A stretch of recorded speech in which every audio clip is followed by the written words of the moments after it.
Assalamu alaikum wa rahmatullah. Bienvenidos a Consultas Islámicas, un nuevo espacio de Córdoba Internacional TV, un espacio didáctico, pero a la vez un espacio en el que recibimos todas vuestras dudas, vuestras preguntas y vuestras consultas relacionadas con esta maravillosa religión que es el Islam. Para ello tengo conmigo aquí en el estudio dos de los pesos pesados del conocimiento islámico. Tengo aquí a mi derecha a Mohammed Said Aliles. Bienvenido. Assalamu alaikum, Mohammed Said. Bienvenido. Y tengo a mi izquierda a Tawfiq Shiddadi al-Harraq.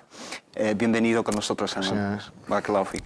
Entonces empezamos este espacio y tenemos un número que va a aparecer en pantalla al que podéis llamar y a través del cual podéis expresar todas vuestras dudas y vuestras preguntas. El número es 911730251. 911730251. Inshallah, en el programa de hoy vamos a hablar del tema del fiqh. Vamos a hablar del fiqh porque rodea a este concepto islámico muchas dudas, especialmente porque siempre se mezcla entre conceptos en el Islam, entre el fiqh, la sharia y otros conceptos, y también existen ideas equivocadas acerca de estos conceptos básicos en la jurisprudencia islámica. Si queréis, vamos a empezar con una definición de lo que es el fiqh. ¿Cómo podéis definir el fiqh, Mohammed Said?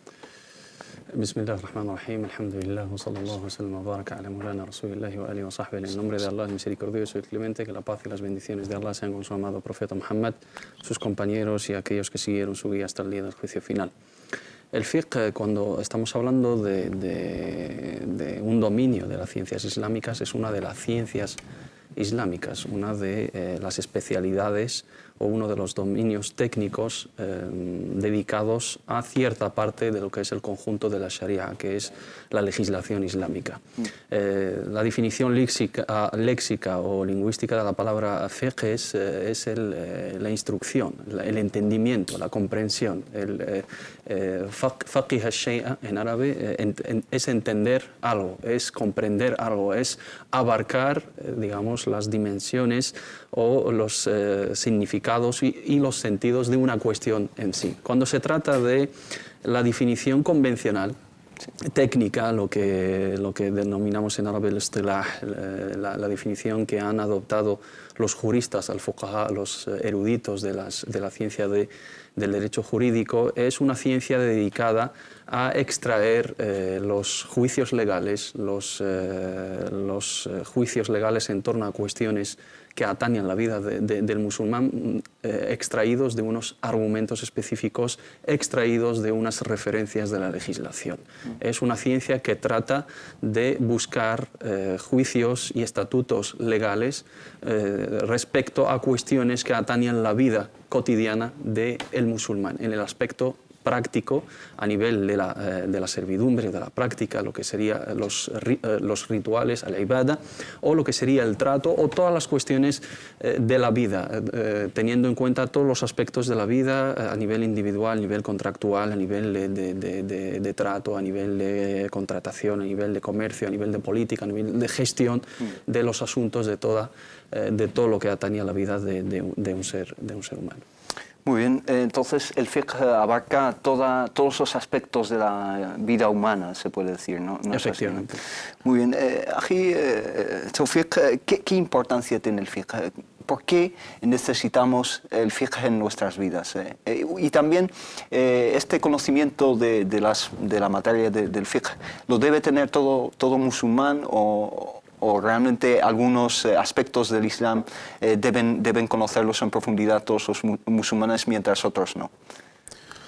La verdad que el fiqh, esta palabra es tan importante en la vida de cada musulmán, siguiendo las directrices o las definiciones que ha dado el hermano Mohammed Said Aliles. El fiqh es, para saber su importancia, es preguntarnos, yo ya soy musulmán, entonces ¿cómo debo rezar, cómo debo ayunar, cómo debo adorar a Allah subhanahu wa ta'ala en términos ya un poco generales? La respuesta a esta palabra, el cómo, para cómo ser musulmán es estudiar o seguir las normas, los juicios, los veredictos del fiqh.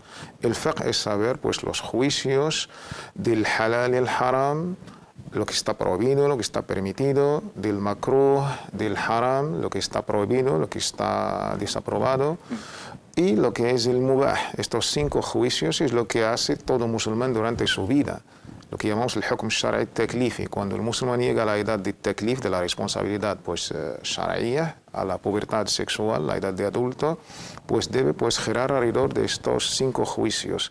Todo lo que Allah nos ha ordenado de una manera imperativa es el fard o lo obligatorio, tipo los 5 rezos de cada día. Hay cosas que Allah nos ha ordenado pero de una manera opcional, pues lo que llamamos el nawafil, los actos voluntarios, rezar los lunes y los jueves, por ejemplo. Actos que Allah nos ha prohibido de una manera pues, tajante, que es el haram, lo prohibido. Y actos, acciones, obras que Allah nos ha prohibido, pero de una manera mejor no cometerlas. Lo llamamos makruh, detestable, no recomendable. Y cosas que Allah nos ha ordenado, nos ha recomendado de una manera pues, opcional, que lo llamamos sunnah, en el término popular de la palabra, mandub, mustahab, recomendable. Tipo los actos voluntarios que acabo de mencionar. Después del fard, del sunnah, lo obligatorio, lo recomendable, lo prohibido y lo detestable, pues vienen cosas que son mubah, que Allah no ha ordenado y tampoco nos ha prohibido. Y esto, por gracias a Dios, que es lo que tenemos la mayoría de las cosas que tenemos en Islam. Pues el fiqh, y yo prefiero, con una opinión que debatí antes con el hermano Mohammed Said, dejar estos términos como son y luego pues explicar el significado. Pues, dejarlos en su origen idioma árabe. Sí. Pues podemos quizás crear un árabe islámico. Sí. Lo fiqh o al fiqh, si hablamos francés o español o inglés. Y luego pues la explicación, pues la jurisprudencia, la ley islámica, algo así. Los budistas no traducen. Zen, nirvana, karma. Los hinduistas tampoco. Tampoco. Pues yo creo que aparte podemos recuperar un legado español que ya existía, se hablaba. As-salah, zakat, y hasta en el idioma que hasta hoy es más o menos sigue vivo. Esta es la importancia del fiqh, por un poquito la praxis de la vida del musulmán. Y está también la otra, que es la virtud del fiqh en sí mismo. Sí. Pues me viene a la mente el famoso hadith de nuestro amado y querido mensajero Muhammad, la paz de Allah sea sobre él, narrado por el Bukhari Muslim, según el noble compañero Muawiyah, que Allah esté complacido con él. Dijo nuestro profeta Muhammad sallallahu alaihi wasallam: "Me yuridillahu bihi khayran yufaqihu fid din". A quien quiera que Allah le desee el bien, pues le da la verdadera comprensión en la religión. La verdadera comprensión. Pues tener el bien, un don de Allah subhanahu wa ta'ala, es ser al-faqih. Y al-faqih es una palabra castellana, por supuesto. Exacto, exacto. Bueno, les recuerdo a mis queridos telespectadores que tenemos abierto un número de teléfono a través del cual pueden plantear sus preguntas y sus dudas. Estamos en directo, en vivo y en directo. Y el número de teléfono es el 91-173-0251. 91-173-0251. Acerca de este hadith muy importante, que es un hadith que establece la importancia del fiqh, es un dicho del profeta sallallahu alaihi wasallam que nos incita a buscar el conocimiento y el buen entendimiento de los diferentes aspectos del Islam, ¿no? ¿Qué análisis puedes hacer de este hadith? Este hadith que dice "Man yurid bihillahu khayran yufaqihu fid din". ¿Qué tipo de conocimiento nos anima a tener este hadith? Verdaderamente es uno de los bellísimos hadices que muestran, digamos, la virtud del conocimiento en general y sobre todo el conocimiento basado sobre esa verdadera comprensión.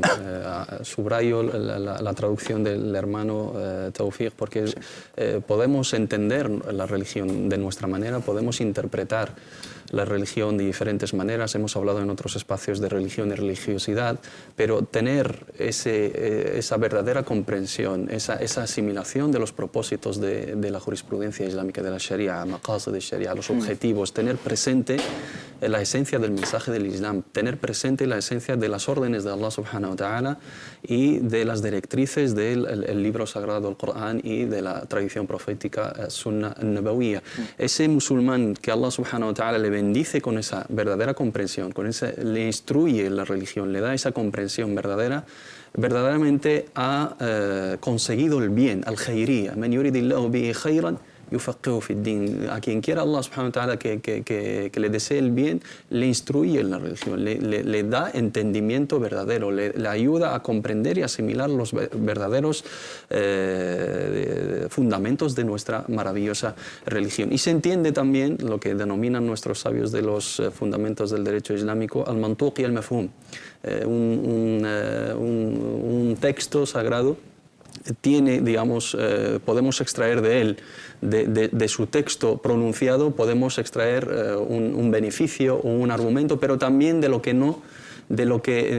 no está, digamos, estipulado en el texto, también podemos entender. Aquella persona que Allah subhanahu wa ta'ala no le da entendimiento en la religión o no le ayuda para que consiga esa comprensión verdadera, realmente no puede conseguir el bien. El tener el fiqh fi ddin, el tener una buena comprensión y un buen entendimiento de los fundamentos del Islam, te ayuda a adorar a Allah subhanahu wa ta'ala guiado por una luz, guiado por un buen camino, teniendo las cosas claras. Adoras a Allah subhanahu wa ta'ala tal y como Él quiere de ti. Asimilas y acatas las órdenes del profeta Muhammad sallallahu alaihi wasallam y tal y como pretende de ti. Vives con las cosas claras, no tienes las dudas y no te complicas la vida, ya que la religión en sí es una facilidad. Tienes los conceptos, los juicios legales que ha mencionado el hermano Tawfiq, tienes totalmente definido el terreno del haram, de lo ilícito, del halal, del ilícito, de lo reprobable, que es el makruh, de lo permitido y de lo que es recomendable. Tienes perfectamente bien definidos esos conceptos y a base de ellos vives tranquilamente y adoras a Allah subhanahu wa ta'ala. Sabes que en el momento que te surge una duda o que tienes que cumplir con una orden divina, con una orden del profeta Muhammad sallallahu alaihi wasallam, sabes cómo lo tienes que llevar a cabo. Y aquí nos lleva a tener en cuenta, primero, la importancia del conocimiento en general en el Islam, porque el profeta Muhammad sallallahu alaihi wasallam nos dice en un hadith: talabul ilmi faridatun ala kulli muslim. El buscar el conocimiento y la sabiduría es obligación de cada musulmán y cada musulmana, y el conocimiento son grados, y ese conocimiento que te lleva a cumplir con el objetivo de tu existencia en esta vida, que es la adoración de Allah, ibadatullah azza wa jalla, wa ma khalaqtul jinna wal insa illa liya'budun, y ciertamente no he creado a los genios y a los seres humanos sino para que me adoren. Entonces, ese conocimiento que te lleva a adorar a Allah subhanahu wa ta'ala correctamente, creer en Allah correctamente, creer en su profeta Muhammad sallallahu alaihi wasallam correctamente y aplicar las enseñanzas de la religión correctamente, ahí está la obligación de ese conocimiento. Eso lo llaman nuestros sabios al-ma'lumu min ad-din bid-darura, o ma la yasa'u al-muslim majalu, lo que no debe ignorar un musulmán, porque si Allah subhanahu wa ta'ala ha elegido, su voluntad ha determinado que esta religión tenga como base 5 pilares, que es shahadatain, el testimonio de la fe, el establecer la oración, el pagar el azaque, el ayunar el Ramadán y hacer la peregrinación. ¿Cómo tengo que hacer esa oración? ¿Cómo debo establecer esa salah? Y al llevar esa salah a cabo, esa salah tiene unas condiciones y tiene que tener unas abluciones previas. ¿Cómo hay que llevarlas a cabo? Como musulmán, mi adhesión al Islam y mi pertenencia al Islam es cuestionada, mientras tanto no he cumplido con esos conceptos y no he definido la base de cómo adorar a Allah subhanahu wa ta'ala, y eso es el terreno del fiqh. Se puede traducir como aquello que el musulmán no se puede permitir ignorar. Efectivamente. Es decir, cualquier musulmán, el hecho de que sea un musulmán... conocimiento básico, sí.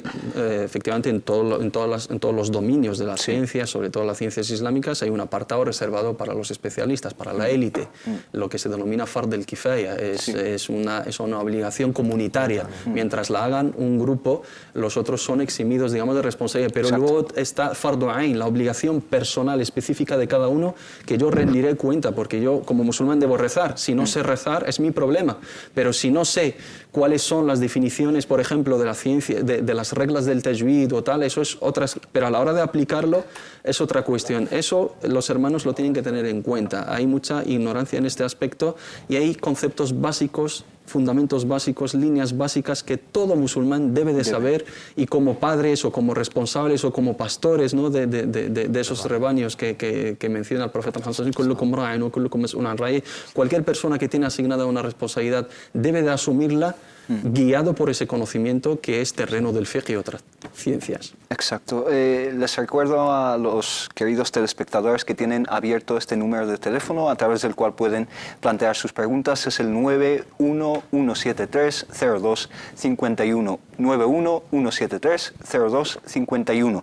Y también pueden plantear sus preguntas, sus dudas, sus consultas a través de nuestras redes sociales, a través de Facebook y Twitter. A raíz de lo que acabamos de plantear, el hadith que acabamos de analizar, me gustaría pasar ya a lo que son las bases desde las cuales parte el conocimiento que llamamos el fiqh, es decir, las premisas o las bases de las cuales parte el masader, es decir, los orígenes o las fuentes de las que parte. ¿Cuáles son? ¿Y hay unanimidad o consenso alrededor de estas fuentes? Antes de contestar a tu pregunta, yo veo que es muy apropiado separar un poquito la mente occidental en general. Cuando se ha traducido la palabra fiqh, se ha traducido leyes o ley islámica, y se ha quizás un poquito mezclado con otro término que tenemos en nuestra religión islámica, que es la sharia. Y la sharia también se traduce como ley islámica. Ni en origen árabe, ni por el contenido, no por el fiqh como suena, y sharia como suena, son dos cosas diferentes. Mezclarlas y no saber el significado de cada una, pues quizás vamos a faltar quizás al contenido de cada una. El fiqh ya más o menos ya tenemos una idea de lo que es. El sharia es totalmente distinto. La sharia es todo lo que nos viene de Allah y su mensajero. Es sharia. Sharia está en su origen léxico, lingüístico en árabe, viene de algo como la fuente de agua, un charco, la fuente, o incluso sharia, un camino. Todo lo que viene de Allah subhanahu wa ta'ala en su sagrado noble Corán, y todo lo que nos viene de manera auténtica del mensajero Muhammad, la paz de Allah sea sobre él, es sharia. Esto quizás es el concepto de la sharia, para no mezclar. Incluso la etimología, digamos que refleja la vida, ¿no? Es decir, el camino que lleva a la fuente de vida, que es el agua, ¿no? Totalmente. Y el fiqh pues se basa sobre esta sharia para dar pues respuestas a lo que acabamos de explicar. El fiqh, pues en sus fuentes... Antes de pasar a las fuentes del fiqh, si me permites interrumpirte, tenemos una consulta de Manuel de Aranjuez. A ver si lo tenemos aún al teléfono. Manuel. Sí, hola, buenas tardes. Buenas tardes, Manuel. Díganos. He visto que tenía el nuevo espacio televisivo y digo, pues tenía una duda desde hace algunos otros programas que también he llamado, pero digo, para no quedarme con ella, pues voy a aprovechar y voy a llamarles y a ver si es posible que me despejen la duda, porque yo al leerme el Corán a través del libro del Corán, el texto sagrado, pero en español, a través de internet, no sé si he cometido un error y empecé a leerme una sura distinta de la que estaba leyendo. He releído otra vez las 5 primeras, un poquillo más rápido que la primera vez, y no encuentro la aleya, que me pareció súper interesantísima y que me gustó mucho. Y la aleya venía a decir que Alá sabe que en el mundo hay varios lenguajes, varios idiomas, pero eso es un reto para ellos. Y además terminaba así, con el ellos. Entonces no sé si es que a lo mejor lo he leído por otro sitio, mirando cosillas por otro lado de internet, o si efectivamente está en el Corán. Y me pareció a mí haberlo leído en las primeras suras, pero no las reencuentro. Digo, quizá haya leído una sura distinta con los menús estos interactivos que tienen los ordenadores.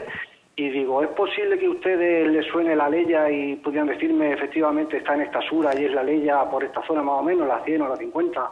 Es decir, no tienes el número exacto de la leya y quieres saber si nosotros la conocemos más o menos. Claro, si os suena, si efectivamente lo he leído en el Corán o si me hice un lío con las páginas de internet y me confundí. Pero la leya me juraría que estaba escrito en el Corán y que ponía que Alá sabe que el mundo habla varios idiomas, ¿no? Pero que eso es un reto para ellos. Muy bien. Eso es lo que yo juraría que he leído en una leya del Corán. Pues inshallah vamos a preguntar a nuestros hermanos aquí y a ver si podemos sacar esa leya. A ver, yo estoy pendiente del programa y a ver si a lo mejor a lo largo del programa es posible que sí, que estaba en lo cierto, eso en el Corán. Muy bien. Y respecto a esa leya, si caéis en la cuenta y efectivamente estaba ahí, a ver qué me podría decir también al respecto, qué se refiere con ellos y, en fin, lo que pudiera discutirse al respecto de la leya. Muy bien. Muchísimas gracias, Manuel. Buenas tardes. Gracias. Estoy pendiente del programa. Gracias. Hasta luego, gracias.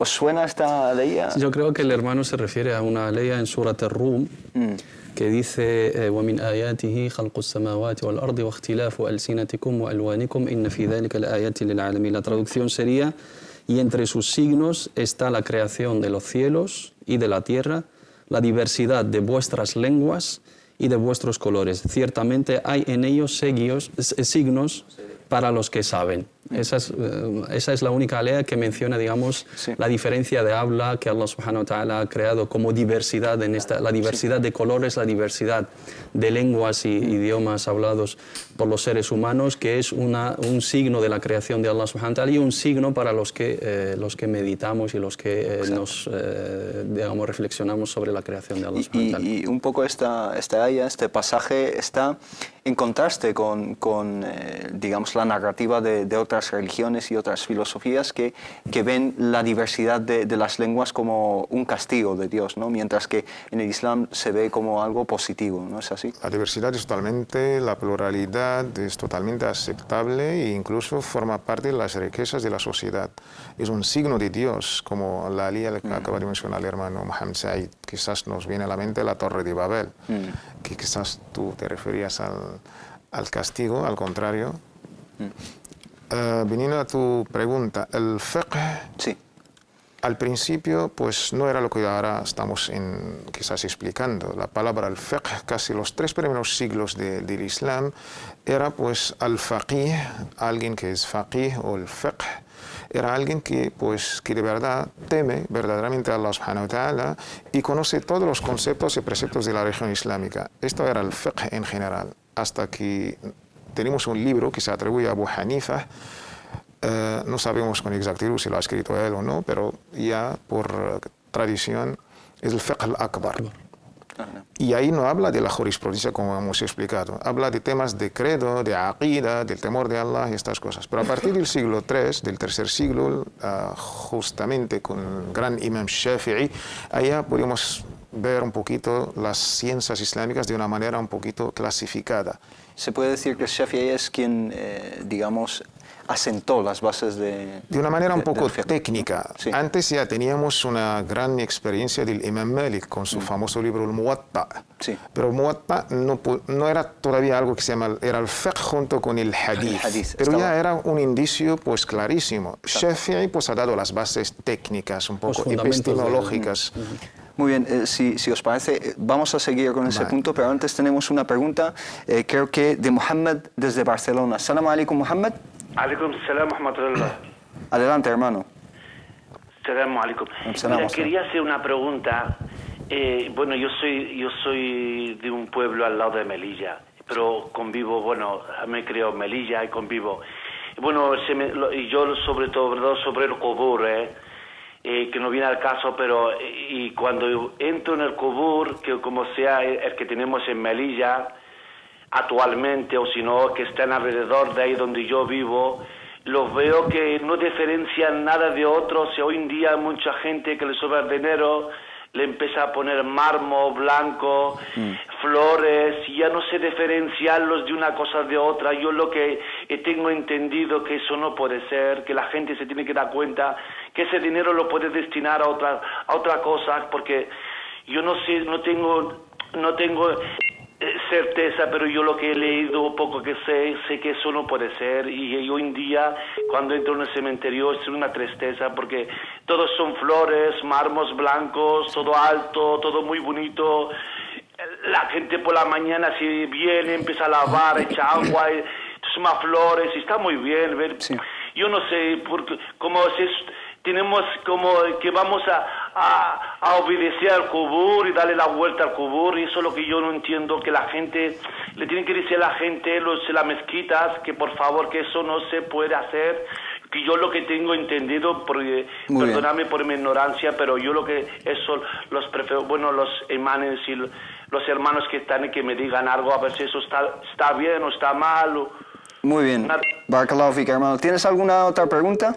Pues nada más, gracias. La ayuda que lo estáis dando es una luz en la oscuridad. Muchísimas gracias, hermano. A ustedes. Salam alaikum. Bueno, acerca de esta pregunta, nos pregunta el hermano Mohammed desde Barcelona que muchísimas culturas o muchísima gente empieza a introducir algunos rituales, a lo mejor lavar las tumbas, incluso irrigarlas con agua. Alguna gente incluso construye tumbas muy lujosas con mármol, etc. ¿Qué dice el Islam acerca de esto? El espíritu del Islam en este caso es que el muerto debe tener su dignidad, vivo y muerto. Y lo que pasa es que la gente siempre va entre los dos extremos. El Islam aboga por el camino medio, por la moderación. Debemos mantener el respeto a los muertos, igual que a los vivos, y su dignidad está garantizada por la Sharia, por la religión islámica, sin ir quizás de lo que más debes pues, tener un muerto en los respetos y tal. Quizás gastar toda esta fortuna la debe tener un vivo, sobre todo en estos momentos de crisis que estamos pasando. A alguien que ha muerto de una manera digna, pues se le enterra en el cementerio, por supuesto, pero de ahí hasta edificar y mármol, y lo que acaba de mencionar el hermano Mohammed, ya es algo que no está recomendable por la religión islámica. El muerto ya ha muerto. Debemos preocupar por los vivos. El muerto pues, está esperando de nosotros dua, invocar a Allah por él, pedirle perdón, sobre todo sus hijos biológicos, si tiene, y por supuesto dar caridad por él. Esto es lo que se recomienda. Caridad, pues mucho dua, es lo que quizás este muerto espera de nosotros, familiares suyos, mucho más de otras cosas que la merecen los vivos. Exacto. Mohammed Said, además de que el Islam considera poco recomendable este tipo de construcciones, etcétera, a lo mejor también, si lo puedes enlazar, de que estas prácticas pueden llevar a ciertas prácticas de shirk, es decir, opuestas a la creencia del monoteísmo. Otros con Allah. Efectivamente, y aparte son ajenas y totalmente lejanas, digamos, del espíritu de la vida del más allá. El aspecto o el espacio de las tumbas o de los cementerios es un espacio de reflexión y de pensar en la vida, en la otra vida y en la vida mundana, que es tan corta y por lo que nos espera, ¿no? Por eso el profeta Muhammad sallallahu alaihi wasallam nos recomendó visitar las tumbas para tener esa reflexión y tener siempre presente delante de nosotros el rendir cuentas ante Allah subhanahu wa ta'ala. Suscribo las palabras del hermano Tawfiq, no se debe edificar las tumbas. Nuestros sabios lo han permitido en el sentido de preservar y proteger una tumba en el momento que tengamos miedo de que desaparezca o de que se mueva por lluvia y tal, pero en lo mínimo, sin ningún detalle de lujo ni de adornación, y no tiene que superar el palmo de la mano, ¿no? Tiene que ser una edificación mínima, sin adornación, sin embellecer la tumba, porque es totalmente contradictorio a la esencia de las tumbas, y es con el fin de proteger esa tumba, de tenerla marcada por si se pierde, por si se desgasta, por si se profana de alguna manera. Pero tener la costumbre de poner mármol, flores, escrituras, adornos, aleas, eso es totalmente prohibido. Muy bien, tenemos otra llamada de la hermana Zahra desde Málaga. Assalamu alaikum, hermana. Assalamu alaikum wa rahmatullahi wa barakatuh. Bueno, me llamo Sara y soy de Málaga y soy conversa desde hace 10 años. Muy bien. Lo que ocurre, tengo una duda acerca del tema de la shahada, porque yo hace 10 años, como les digo, me convertí al Islam, pero yo entré al Islam sin conocer. Generalmente la gente, cuando les digo cómo me convertí, se asombra porque yo no tuve ningún amigo musulmán alrededor, ni nadie me instruyó para el Islam. Tenía una inquietud espirituales muy grande y tenía muy claro que la Iglesia Católica no me la llenaba. Sí. Y bueno, pues empecé a buscar, pero para nada el Islam, porque siempre la mala fama que siempre he tenido. Soy breve. Resulta que conseguí entrar en contacto con el Islam a través de unos libros, empecé a rezar sola, hasta que ya decidí de entrar al Islam, y hablé con un imán y hice la shahada, pero yo no sabía ni que estaba haciendo la shahada, simplemente me presenté en la mezquita para decir que me sentía musulmana y que había que hacer. Entonces yo le dije que yo atestiguaba que no había más Dios que Allah y que Mohammed era su siervo enviado. Entonces, pero en aquel entonces realmente no era consciente realmente del compromiso que yo adquiría con Dios, porque ya les digo, estaba sola, yo no tenía familiares, ni amigos, ni nada más que los libros, y ya está, ¿no? Sí. Entonces, eso hace 10 años hice la shahada, pero hace 5 años que es que ya entendí el gran compromiso que era la shahada. Sí. Entonces ya empecé a llevar pañuelo, a vestir de forma islámica, en fin, ya a partir de hace 5 años es cuando entré realmente en conocimiento de lo que era la consecuencia de decir la shahada. Mi pregunta es, y perdón, me enrollo más, ¿Dios cuál me va a aceptar? ¿La primera shahada? Porque desde la primera shahada hasta la segunda yo hacía cosas que no correspondía como una musulmana. Yo iba a la playa, yo, en fin, nunca he bebido alcohol, gracias a Dios, en mi vida, nunca. Y bueno, comer cerdo, dejé de comer cerdo desde la primera shahada, pues, no sé, me pedía al cuerpo que eso no lo hiciera, ¿no? Pero claro, era tan ignorante de las cosas que hacía cosas que ahora mismo me ruborizo, porque digo, Dios mío, ¿cómo podía yo hacer esto siendo musulmana? Pero después pensaba, bueno, es que yo tampoco estaba sola y no tenía yo una, no sé. El caso es que quiero preguntar, ¿Dios qué shahada me va a aceptar? ¿La primera o la segunda? Porque a partir de la segunda mi vida fue todo para y por Allah. Mashallah. Todo para por Allah. Barakallahu fik, hermana. Shukran. Ha llegado la pregunta. Wa alaikum salam wa rahmatullah. Bueno, esta hermana nos dice que hizo la primera shahada hace 10 años y luego pasó un periodo de tiempo de 5 años en los cuales no llevaba una vida consecuente, digamos, con los preceptos del Islam. Entonces, ella pregunta cuál de las dos shahadas aceptaría Allah subhanahu wa ta'ala, pero podemos darle un poco la vuelta a la pregunta y decir si la primera shahada, al no estar totalmente consciente de lo que estaba haciendo, si es válida o es que solo es válida la segunda, ¿no? El aspecto del testimonio de la fe, Shahadatan, es un aspecto de creencia, es un aspecto de corazón, no tiene, digamos, relación directa, sobre todo al dar el paso de entrar al Islam, abrazar el Islam con la práctica. La práctica viene después, pero sí que la práctica va totalmente ligada al concepto de la Shahada. El Islam es creencia y es práctica y es trato también.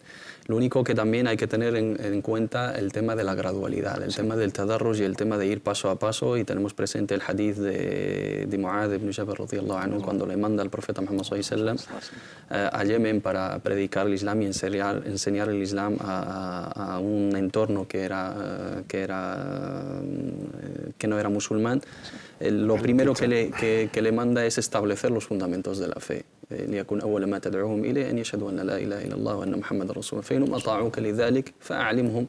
Si ellos aceptan esto y lo asimilan, luego les enseñas que Allah subhanahu wa ta'ala les ha prescrito 5 rezos al día, y luego si ellos aceptan esto y lo asimilan, así ir gradualmente. Una persona cuando quiere abrazar el Islam y eso parte desde dentro y siente la necesidad de creer en Allah subhanahu wa ta'ala, de rendirle esa servidumbre y ese culto y creer en su unicidad y creer en su divinidad y en su señorío, es un aspecto de la fe. Luego eso implica digamos, la prueba de esa fe es la práctica. Yo creo en Allah subhanahu wa ta'ala, entonces creo que lo que me manda es lo bueno y debo de obedecer y debo de someterme a su voluntad.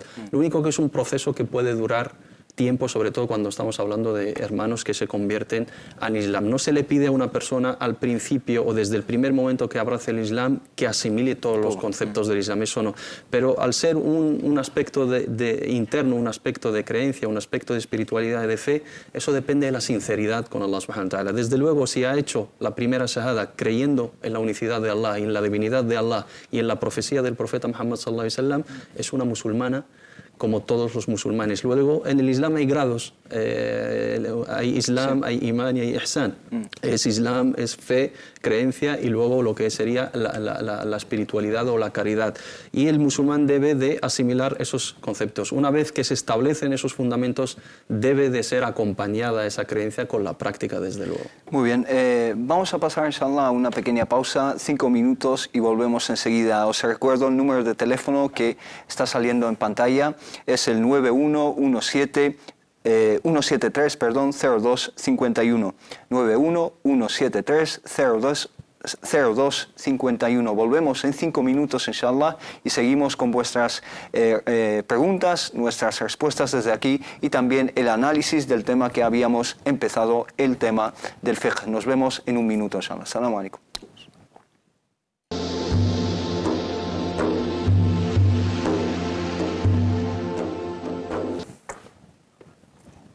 Bueno, salam alaikum, bienvenidos de nuevo a Consultas Islámicas. Después de esta pausa, os recuerdo el número de teléfono que aparecerá en pantalla, que es el 91-173-0251. 91-173-0251. A través de este número de teléfono, además de nuestra página de Facebook y de Twitter, pueden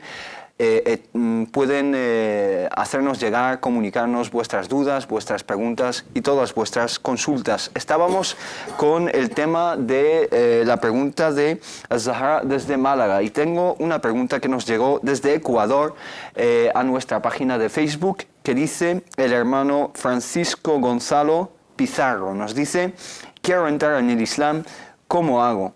¿Es necesario ir a una mezquita? ¿Es obligatorio tener testigos? ¿Es obligatorio ir a una mezquita para hacer la shahada y entrar al Islam? ¿Es necesario tener testigos? Es una pregunta que va, digamos, relacionada con la última que hemos tenido. No, para nada. Ajá. Para entrar al Islam es suficiente, como ha dicho el hermano Mohammed, pues la shahada, la declaración de la shahada. Testificar desde lo más hondo y profundo de tu corazón, sin ninguna coacción, que Allah es uno y único, y su Mohammed y su último mensajero y profeta, pues ya es suficiente. Luego, para tratos, un poco, la transacción, la vida, pues mejor, recomendable, pues que el que haga esta shahada en presencia de dos personas, para el tema del papeleo. Para si un día quiere hacer el hajj, quiere hacer ir a Arabia Saudita, si no tiene un papel que justifique que este señor ha hecho la shahada, es musulmán, ahí donde está el tema. Ir a una mezquita, a un centro islámico, es un tema totalmente burocrático, no forma parte de los preceptos islámicos. Cuando los sahabas hacían su, digamos, su inicio al Islam, nunca venían y ya está. Sí. Hacían su shahada con su total convencimiento, sí, y sin ninguna coacción, y es suficiente. Entonces la persona puede hacerla puede hacer eso, pero aparte recomendamos a las personas de ir a un centro islámico para que tengan nuevos hermanos, para que se conozcan, exacto, para que se casen, para que viajen, para muchas cosas, y para el tema burocrático y papeleo que le va a servir. Muy bien. Una anécdota, y es que esta pregunta nos llega desde Ecuador, desde una ciudad llamada Machala. Es como Mashallah, ¿no? Mashallah. Machala desde Ecuador. El hermano Francisco González Pizarro le decimos que puede hacer su shahada él mismo, pero es muy importante que busque la comunidad islámica o musulmana más cercana a él, para así formar amistades y entrar en contacto con sus hermanos musulmanes, que seguro que le prestarán su ayuda y su orientación, inshallah. Tenemos al teléfono a otra hermana, tenemos a Lamia desde Bilbao. السلام عليكم لمياء. السلام عليكم أخي هشام وكل الحضور. وعليكم السلام ورحمة الله. Adelante. Tengo dos preguntas. Sí. La primera, el otro día estaba yo con mi marido de paseo, paseando en la calle, y vimos a un anciano borracho. Estaba ahí meando en la esquina, y la verdad me sorprendí yo con mi niño, que tenía 1 año y medio, y mi marido, y estaba además la policía al lado. Sí. Y como musulmana, ¿cómo debería actuar en este caso? La segunda pregunta es el tema de la concesión. ¿El tema de la, perdón? Concesión de los niños. Circuncisión. Circuncisión. Sí. Sí. Mi niño, tengo un niño que se llama Adam y tiene 1 año y medio. Y le quiero hacer, como aquí en Bilbao me lo han dicho que se le puede hacer, pero es que no sé, no musulmanes, no musulmán, el médico no musulmán, que se le puede hacer o no. Muy bien. Y también mucho detalle sobre la concesión en el Islam, por favor. Muy bien. Muchísimas gracias, hermana. A ustedes, assalam alaikum. Hermano Said, empezamos con la primera pregunta, y es que la hermana se vio ante esa situación incómoda, digamos, y cómo debe un musulmán reaccionar en esos casos, digamos. Pues siempre debemos de reaccionar con templanza, con serenidad y con educación, ¿no? Siempre velando por el orden público y respetando la intimidad de las personas y respetando digamos, los espacios comunes. Cuando ya son responsabilidades individuales, cada uno tiene que asumir esa responsabilidad, pero ya cuando es una responsabilidad comunitaria, cuando ya nos regimos por unas leyes, unas normas, y cuando ya está presente, digamos, la autoridad, ahí nosotros pues, nos tenemos que limitar a ese papel de aconsejar, a ese papel de indicar y ese papel de conciliar, ¿no?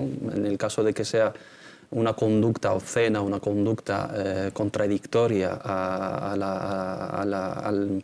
digamos, al buen carácter y a los modales y a la buena conducta, y está presente la autoridad, podemos avisar a los agentes de seguridad para que intervengan en este tipo de situaciones. Pero cuando ya es una cosa que puede acarrearnos otros problemas, siendo una mujer musulmana que eso seguramente lleva su hijab, si va a interrumpir a una persona que, aunque sea en un espacio público o en la calle, haciendo algo que no debe de hacer, pues igual esto represente un riesgo para ella o le pueda acarrear insultos o una ofensa por la otra parte. Siempre con templanza, con serenidad y asegurándonos bien de que nuestra reacción no va a tener una repercusión negativa, ¿no? Y si hay autoridad, pues ese es el papel de los agentes de seguridad. No nos tenemos que, digamos, intrometernos en asuntos de la vida de los demás. Muy bien, tenemos también el ejemplo del Profeta Sallallahu Alaihi Wasallam. Tenemos ese ejemplo de ese hombre que entró a la mezquita del Profeta Sallallahu Alaihi Wasallam, el segundo sitio más sagrado en el Islam,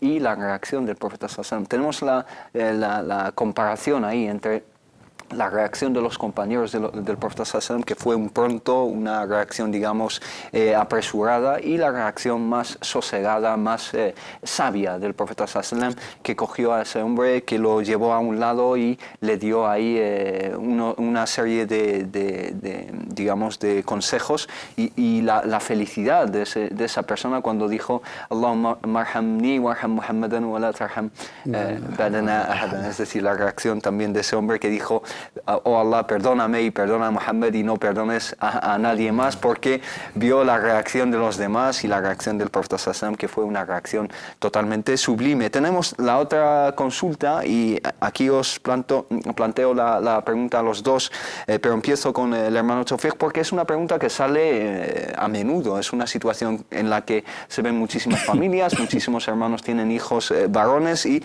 quieren llevar a cabo la circuncisión, el hitán, y no saben a qué edad llevarlo a cabo, cómo proceder, si un médico no musulmán puede llevarlo a cabo. ¿Cómo le respondemos a la hermana Lamia desde Bilbao? Pues la verdad, felicitar a la hermana mía que está interesada en este precepto islámico, teniendo el contexto de Bilbao y todo esto. El gitán o la circuncisión islam, pues entre todas las escuelas más o menos es algo bastante recomendable. Incluso es una sunna muakkada, es una sunna confirmada del profeta Muhammad sallallahu alaihi wasallam, sin entrar en otros detalles, por supuesto. Y de ahí, como no es un acto de ibadah, no es un acto de adoración, se puede dirigir tranquilamente a cualquier médico, a cualquier cirujano. Vale, si hay un médico musulmán, pues bienvenido sea, si no, pasa totalmente nada. Yo vengo de Cataluña, incluso hasta la Seguridad Social lo facilita. ¿Lo cubre? Sí. Hay una cola, porque no la circuncisión no la están haciendo solamente los musulmanes, es un dato. Hay que decir que la circuncisión para unos es una creencia conforme con sus religiones, hay otros que lo hacen por, yo sé, razones de higiene, de salud y muchas cosas. Todo el mundo hace la circuncisión, los judíos, los musulmanes, quizás por normas religiosas, pero otros por razones de salud y de higiene. Vamos a continuar en un minuto con esta pregunta. No obstante, tenemos al hermano Yusuf desde Barcelona. Assalamu alaikum, Yusuf. Alaikum assalam wa rahmatullahi wa barakatuh. Adelante, ¿Cómo estáis? Alhamdulillah, ¿y tú? Alhamdulillah, y vosotros va todo bien, ¿no? Barakallahu fik. Adelante. Me alegra. Bueno, es que ya voy un poco, es que como si fuera, no sé, nervioso un poco. No, tranquilícese y plantee su pregunta con muchísima tranquilidad, inshallah. Muchas gracias. Y saludo también al señor Tawfiq, por favor. Dale recuerdo. Saludo a él, al Tawfiq. Porque lo conozco muy. Jazakallahu khairan. Bueno, quiero preguntar por los tejanos ajustados. ¿Cómo si va bien o es haram es que se permite rezar con los pantalones. ¿Puede repetir su pregunta? Es que no la hemos oído bien. ¿Quiere preguntar acerca de...? Quiero saber si se puede rezar, se permite rezar con los pantalones lo que se va en la calle, lo que sale por ellos en la calle ajustadas. Muy bien. Pantalones, no. Muy bien. ¿Esa es su pregunta? ¿Tiene alguna más? No, gracias. ¿Me has entendido muy bien, no? Sí, te he entendido perfectamente. Muchísimas gracias. Muchísimas gracias a vosotros. Barakallahu fik. Salam alaikum wa rahmatullah. La pregunta, vamos a seguir primero con la pregunta de la hermana Lamia, terminar con ella y luego pasar al hermano Mohammed, inshallah. Hemos entendido que la circuncisión es un acto, digamos, en sí mismo de culto de ibadah, por eso está permitido pues, que se dirija a cualquier médico o cirujano, y no sé en el Instituto de Salud de Bilbao como lo tienen. Por otro, la edad no hay una edad, digamos, dictada por la Sharia o por la religión islámica, pues hasta los mismos sabios no se han puesto de acuerdo. Tenemos una edad temprana, tenemos una edad hasta la pubertad. Hay opiniones de todos los gustos. Ahí pues está pues la familia misma, pues decidan ellos cuál es la edad que ellos ven pues más o menos adecuada para el niño. Está ahí, el Islam ya no entra. Abierta, ¿no? Abierta totalmente. Sheikh Mohammed Said, ¿cómo lo veis, lo de la circuncisión? ¿Qué opinión tenéis? Pues en la misma línea que el hermano Taufik, es una cuestión de... Bueno, también hay divergencia de opiniones, pero la otra opinión que dice que no... si es obligatoria o si entra, digamos, dentro de... Sunan el Fetra, lo que se denominan como unas cuestiones, unas conductas de higiene, de salubridad y de buenestar, ¿no? De bienestar. Ese es el debate que hay entre algunos juristas, pero realmente, como bien ha mencionado el hermano Taufik, no es un acto de adoración en sí y no es uno de los primeros pasos que hay que dar para entrar al Islam, sobre todo para los hermanos conversos. Hay un concepto, hay un concepto erróneo en este sentido equivocado que digamos que tienen los hermanos conversos o los que abrazan el Islam nuevamente es después del Shahada es hacer la circuncisión, y eso es totalmente equivocado. Hay cosas más importantes, todavía más importantes, que es establecer los fundamentos de la fe, que es profundizar más en la práctica y luego ir a esa Sunan el Fetra, como bien ha definido nuestro amado profeta Muhammad sallallahu alaihi wasallam en diferentes hadices. Es una cosa muy recomendable, es demostrado que es muy beneficioso para la salud de los varones, y es una de las sunan, de los actos recomendables en nuestra religión que hay que llevar a cabo. ¿Sabes? Exacto, incluso hay organizaciones mundiales que están... Sí, la OMS, la ONU está incluso animando a diferentes poblaciones, especialmente en África, a llevar a cabo esta práctica para frenar lo que es la epidemia del virus de la SIDA en ese continente, ¿no? Tenemos al teléfono al hermano Ismail desde Madrid. Assalamu alaikum, hermano. Wa alaikum salam wa rahmatullah. Bienvenido, Aji, díganos. Mira, quería hacer una pregunta sobre los alimentos que consumimos, que hay, la mayoría no ponen nada especificado, simplemente con códigos. Sí. Y yo estoy mirando un poco en internet que esos códigos, la mayoría llevan grasa saturada de cerdo. Entonces, ¿cómo podemos evitar consumir o que nos engañen de esa manera? A ver de qué manera, o si hay algún sitio solamente o sea, para que se pueda comprar comida para musulmanes que sea utilizado halal 100%. Exacto. Y otra de mis preguntas es que si a uno le regalan, por ejemplo, como una cesta o algo así, y la regala, porque a veces pues trae comida que es como cerdo, como alcohol, y lo regala, y si está bien o está mal, o... que me digan un poco... O sea, le regalan comida que a lo mejor contiene ese tipo de... No, la primera pregunta es que, por ejemplo, yo compro comida en los centros comerciales... Sí, no, la primera está clara, la segunda... Está clara. La segunda, por ejemplo, en mi trabajo me han regalado una cesta y yo se la regalé a otra persona. Muy bien, una cesta, por ejemplo, una cesta navideña, de Navidad, por ejemplo. Sí, entonces traía cosa, pues, haram, había algo de alcohol, entonces he hecho bien o he hecho mal y... Muy bien, entendido. Barakallahu fik, Aji. السلام عليكم وإياك. السلام عليكم. Muy bien, vamos a empezar primero con la pregunta del hermano Yusuf desde Barcelona, que nos preguntó acerca de rezar, llevar a cabo el salat con unos pantalones muy ajustados, y yo añado también que hay algunos pantalones que a lo mejor se bajan por la parte de atrás cuando uno hace se inclina ante las pasas. Entonces, ¿qué es el hukm, qué es el juicio desde el punto de vista islámico acerca de ese tipo de vestimenta, ¿no? Lo hemos comentado en el programa de Majalis respecto a la vestimenta en el Islam. Hemos hablado de que no existe una vestimenta propiamente definida como islámica, sino hay requisitos de la vestimenta tanto para el hombre como para la mujer en el Islam. Y son los mismos requisitos teniendo en cuenta, digamos, la peculiaridad de cada género. Dos rasgos fundamentales en la vestimenta en el Islam es que sea ropa ancha, que no define claramente los rasgos, no define las partes corporales, la silueta tanto del hombre como de la mujer, y que no sea una ropa transparente y en sí no sea ilícita como material, ¿no? Y también no caigamos en el derroche y no caigamos en la altivez o en la soberbia o en querer humillar o destacar por encima o exhibir, digamos, nuestra ropa o lo que tenemos como pertenencia. En este sentido, los hermanos también tienen que acatar estas normas. Cuando se trata de el rezo, la norma general, cuando se trata de los hombres, el mínimo que hay que cubrir es desde el ombligo hasta las rodillas, y hay debate si las rodillas entran o no.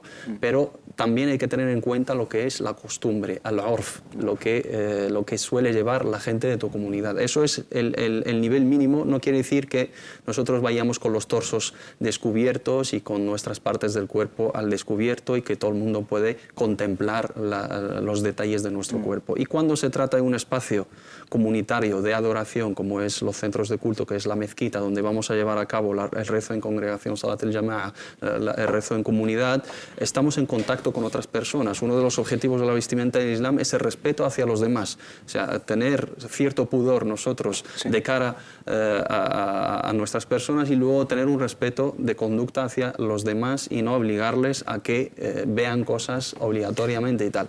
En el contexto de los rezos, los hermanos tienen que tener en cuenta que los pantalones muy ajustados, tanto para salir a la calle como para rezar, no son los idóneos. Cumplen con el objetivo de tapar el cuerpo, pero sí definen el cuerpo y a veces son provocativos y son llamativos. Y esa observación que tú has aportado es muy importante. Muchos hermanos llevan, por ejemplo, pantalones, pero luego llevan prendas cortas, y a la hora de inclinarse se descubren partes íntimas del cuerpo, y eso es motivo de que ese rezo sea inválido, porque en el transcurso de ese rezo se ha desvelado al aura, se ha descubierto el aura, partes íntimas, que es una condición, estar bien vestido a la hora de llevar a cabo. Entonces los hermanos, se llevan pantalones medianamente anchos, habituales, lo que se lleva normalmente, y que no sean muy ajustados, eso es correcto, sino que siempre que acudan a rezar, que lleven algo por encima, una abaya, una candura, una chilaba, algo que cubra, para evitar tanto descubrir partes del cuerpo